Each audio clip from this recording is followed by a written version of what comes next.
Hi everyone, today I'm going to be talking about how to lose weight the right way without slowing down your metabolism that I have learned from doctors. And so far I've lost 15 pounds using this method.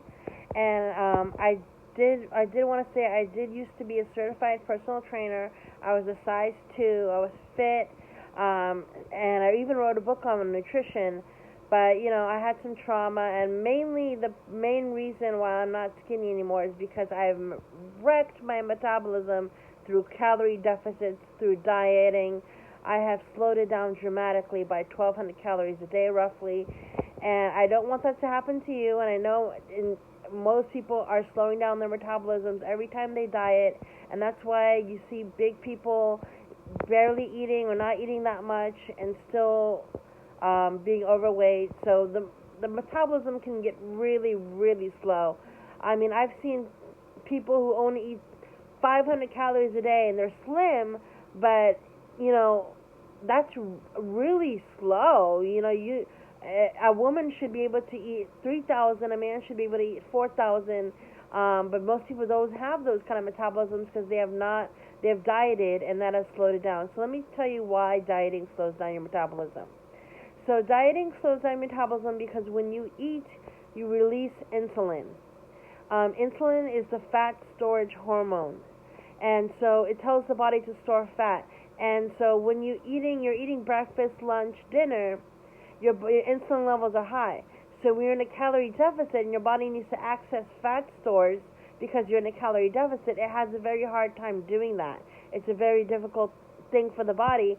So what it does is if you keep doing that day in, day out for like a week and a half, 2 weeks, however long you do it, days in a row, you keep doing that, the body slows down the metabolism to not have to do that so much anymore.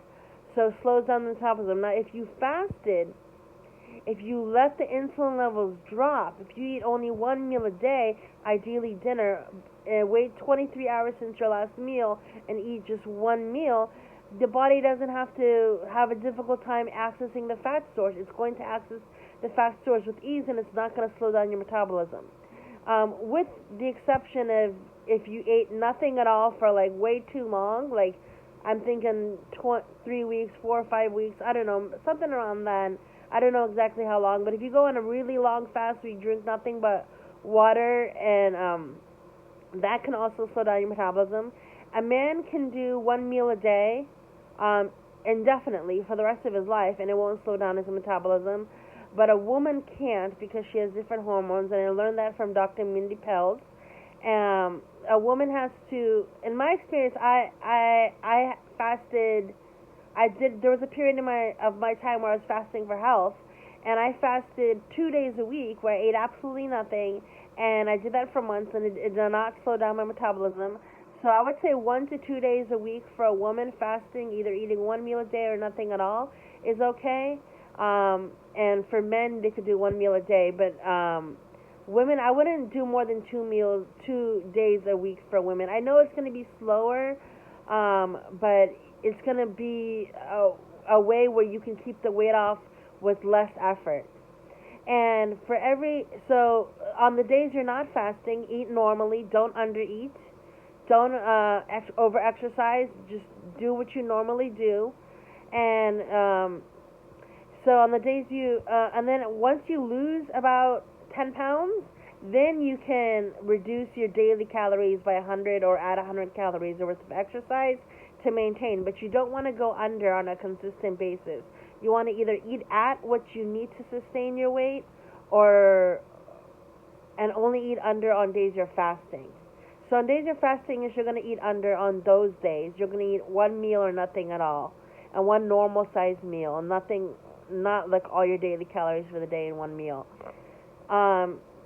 So this information I got from Dr. Jason Fung, and I slowed down my metabolism a lot, and I'm telling you, it hurts. It's traumatic. I mean, who doesn't want to eat food and be full? I mean, if I ate that much less, I would have to be hungry all the time. So my strategy for losing the weight, it's going to be a slow weight loss. It's going to be about half a pound a week. I'm going to do one meal a day once a week. And then once I start losing about 10 pounds, then I'm going to start adding in some exercise. I am going to exercise on fasting days, though. That's okay. You can exercise on fasting days. You can undereat on fasting days, just not when you're having 2 meals a day or more. But if you're having just 1 meal a day or nothing at all that week, you can do that. So I will be slowly adding in exercise, and I plan to add in some dancing because I really love dancing, so that's going to be part of this channel. Right now, in my weight, I'm 240. I'm going to take a weigh in just a little bit.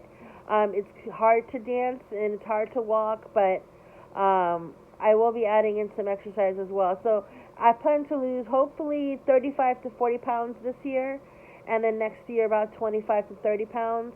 And my goal weight is 130. So if you want to come along with the journey and see how I do it and learn my tips and tricks, to losing weight the right way, so you can keep it off and not have to always wonder, why do you hit a plateau? Why do you, because when the metabolism slows down, it eventually slows down to match whatever food you're giving it. So if you go from like 2,500 calories and you go down to 1,400, at first you lose some weight and you're thinking, oh, this is working. Then eventually you plateau because your metabolism matches the 1,400. So you don't want to do that. You want to take care of your metabolism because, obviously it's really important. And that's why some skinny people eat 6,000-7,000 calories a day, 4,000 or 5,000 calories a day, and they never gain weight because they have fast metabolisms. And so you want to protect that metabolism, because once you slow it down, it's really hard to speed it up again. The only way that I know that you can speed it up again is by eating a low-fat, raw, uncooked, vegan diet where you don't cook your food, any of it, just fruits and vegetables, and a tiny amount of fats, like a tiny amount of nuts and seeds, but not much.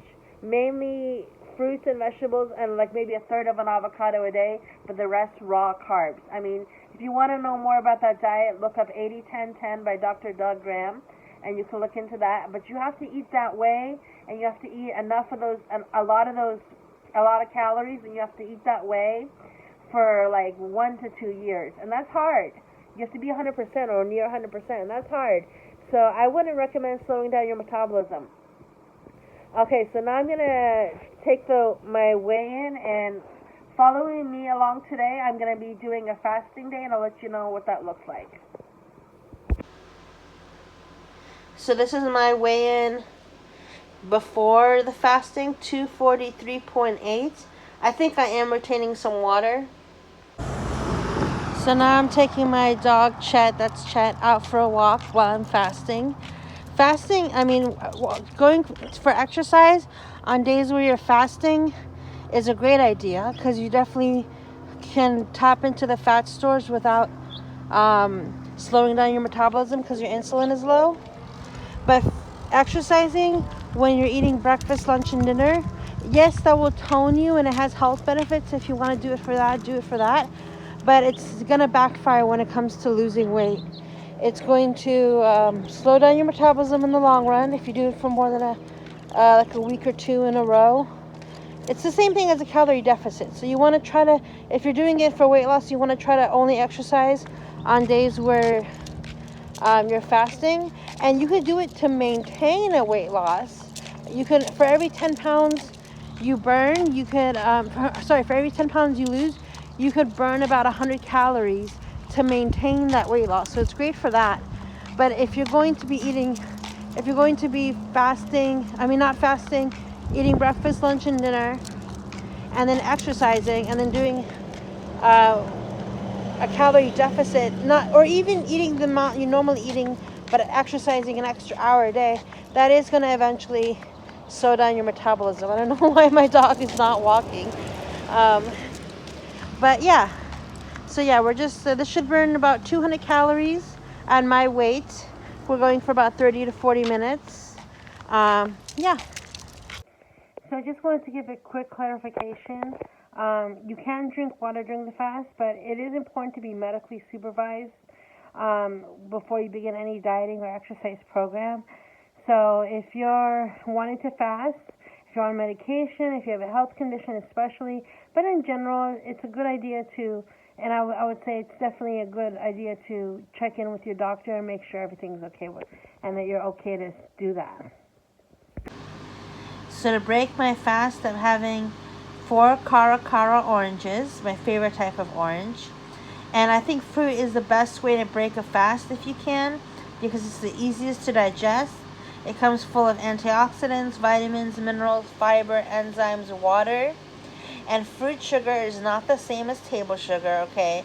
If I eat table sugar, anything with table sugar in it, or fruit, the difference in how I feel, my energy, the benefits it's night and day. It's completely different. Sugar is natural. It's called fructose. It's different than refined sugar. It comes with fiber, which leads to not spiking your blood sugar, and it comes with lots of nutrition. So don't sleep on the fruit. Okay. 241.6. So that's about a 3.2 pound loss. But I assume some of that is water weight. So I lost realistically 3/4 of a pound of fat. The rest is water. But yeah, thanks so much for watching. Please subscribe for more tips. I've studied nutrition and fitness for decades, and I used to look the part. I know I don't look the part now, but I still have all the information. So if you want to learn some tips and about nutrition, fitness, health, life in general, stay tuned. I'll share with you everything I know. And subscribe and like. Thanks so much. I appreciate it.